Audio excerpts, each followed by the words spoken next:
السلام علیکم ورحمۃ اللہ وبرکاتہ۔ آج کی تلاوت سورہ نور آیت نمبر 11 اور اس میں واقعہ ہے، بہت پیارا واقعہ، اور اس میں لفظی معنی اور تفسیر کی طرف چلتے ہیں۔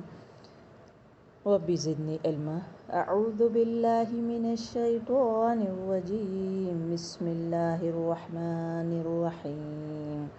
ان الذين جاءوا بالإفك عصبة منكم لا تحسبوه شرا لكم بل هو خير لكم لكل امرئ منهم ما اكتسب من الإثم والذي تولى كبره منهم له عذاب عظيم۔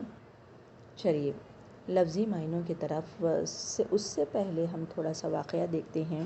یہ وہ واقعہ ہے، یہ واقعے کو کہتے ہیں واقعے افک، یعنی یہاں پر ایک خاص تہمت کے بارے میں بتایا گیا ہے جو عائشہ رضی اللہ عنہا پر لگائی گئی تھی۔ وہ واقعہ یوں ہے کہ اس آیت میں، آنے والی آیت میں ایک خاص قصہ ہے، اس کی طرف اشارہ ہے۔ یہ واقعہ غزوہ بنو مستلق کے موقع پر پیش آیا تھا۔ رسول صلی اللہ علیہ وسلم جب سفر میں جاتے تو اپنے ازواج کے ساتھ میں ایک قرعہ اندازی کرتے تھے، جس کا قرعہ نکلتا ان کو ساتھ میں لے کر جاتے۔ تو بہرحال عائشہ رضی اللہ عنہا کا قرعہ یعنی نام نکلا، تو اللہ کے رسول صلی اللہ علیہ وسلم نے اپنے ساتھ میں عائشہ رضی اللہ عنہا کو لے لیے، اور جب وہ سفر کے لیے نکلے تو راستے میں پڑاؤ ڈالے۔ تو وہ عائشہ رضی اللہ عنہا جو اللہ کے رسول صلی اللہ علیہ وسلم کی بہت پیاری زوجہ تھے، تو آپ کو ہودج میں یا پالکی میں بٹھا کر، دونوں کا نام ایک ہی ہے، تو پالکی میں بٹھا کر لوگ آپ کی پالکی کو اٹھائے لے کر، لشکر کے ساتھ لے کر چلے۔ تو عائشہ رضی اللہ عنہا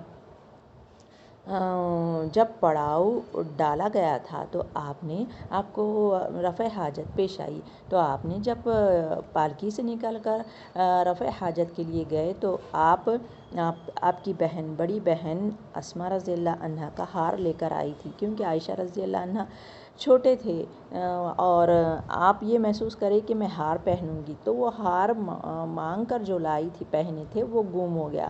تو عائشہ رضی اللہ عنہا دیکھے کہ ان کا ہار گلے میں نہیں ہے، تو وہ ادھر ادھر ڈھونڈنے چلے گئے۔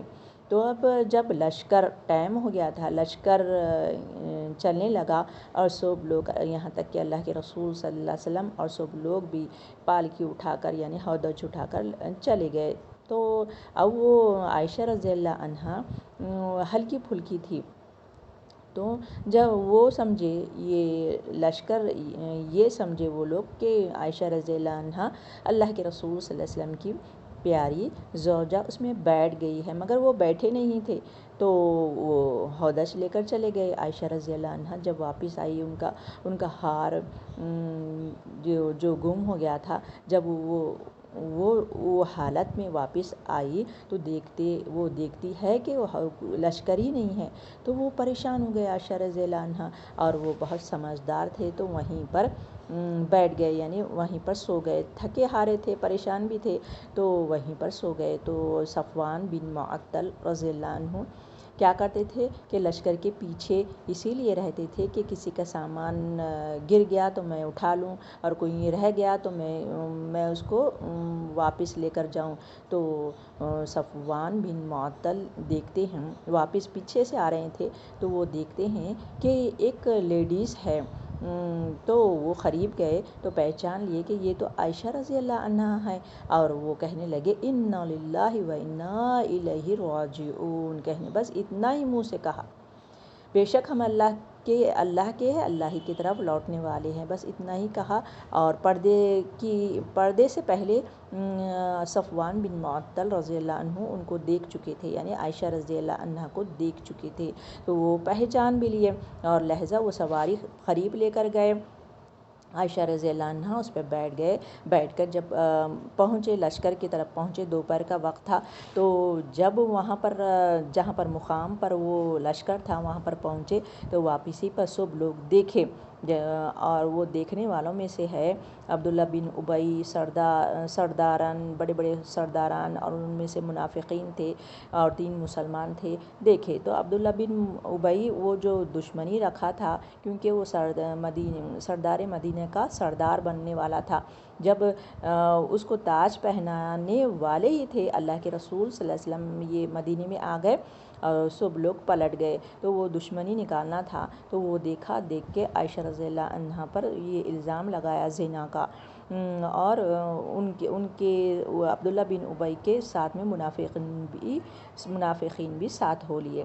تو اب قصہ یہ ہوا کہ جب عائشہ رضی اللہ عنہا، ان کو نہیں معلوم تھا، عائشہ رضی اللہ عنہا وہ واپسی پر، سفر کے واپسی پر بیمار ہو گئے اور ان کو پتہ نہیں چلا۔ اللہ کے رسول صلی اللہ علیہ وسلم پریشان تھے اور کچھ مسلمان پریشان تھے، پتہ نہیں چلا۔ تو عائشہ رضی اللہ عنہا جب رفع حاجت کے لیے گئے ام مستہ کے ساتھ، تو جب ام مستہ کے پیر میں چادر پھنسی اور وہ کہنے لگے کہ میرا بیٹا، ان کے خود ہی کے بیٹے کو بدعا دینے لگے، تو عائشہ رضی اللہ عنہ کہنے لگے کہ آپ کیسی ماں ہو، اپنے ہی بیٹے کے لیے بدعا دیتے ہو؟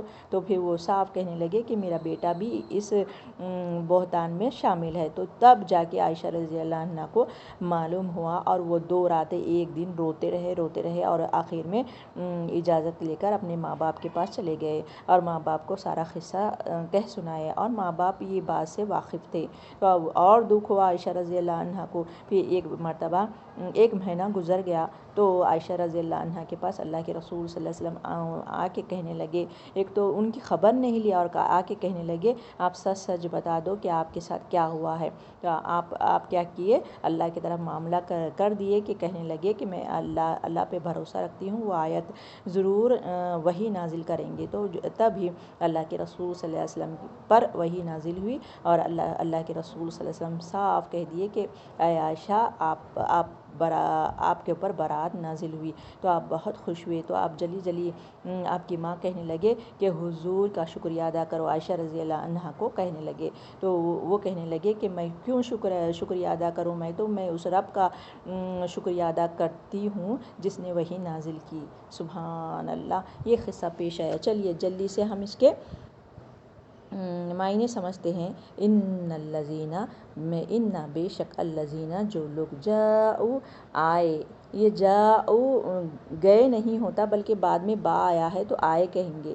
بے شک جو لوگ جاؤ آئے، بالافک، افک لے کر، تہمت لے کر، عصبتم جماعت میں 10 یا 40 لوگوں کی جماعت ہوتی ہے، اور یہ واقعے کو واقع افک کہتے ہیں، منکم تم میں سے، لا تحسبوہ، اور نہ گمان کرو تم ان پر، نہ گمان کرو تم ان پر، ٹھیک ہے، ہاں، تم میں سے تم اسے گمان نہ کرو، ایسا بھی کہیں گے۔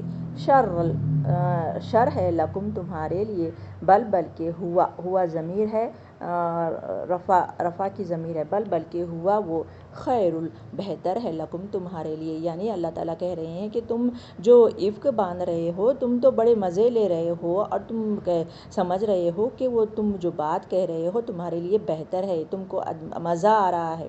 لکل امرئ، ہر ایک کے لیے، منہم ان میں سے، مکتسبا، جو کسبا یعنی کمانا، جو کمایا انہوں نے، من الاسم، برائی۔ یہ لوگ بھاری جماعت مل کر کیا کر رہے ہیں؟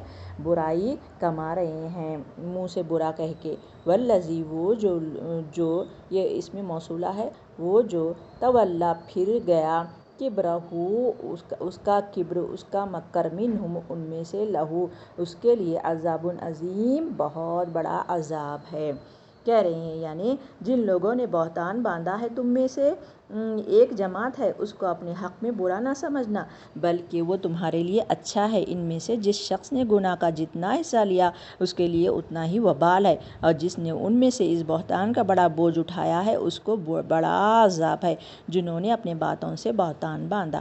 سبق اتنا ہی ہے۔ سبحان اللہ بحمدہ، سبحانک اللہم و بحمدک، نشہد ان لا الہ الا انت، نستغفرک و نتوب الیک۔ السلام علیکم رحمۃ اللہ وبرکاتہ۔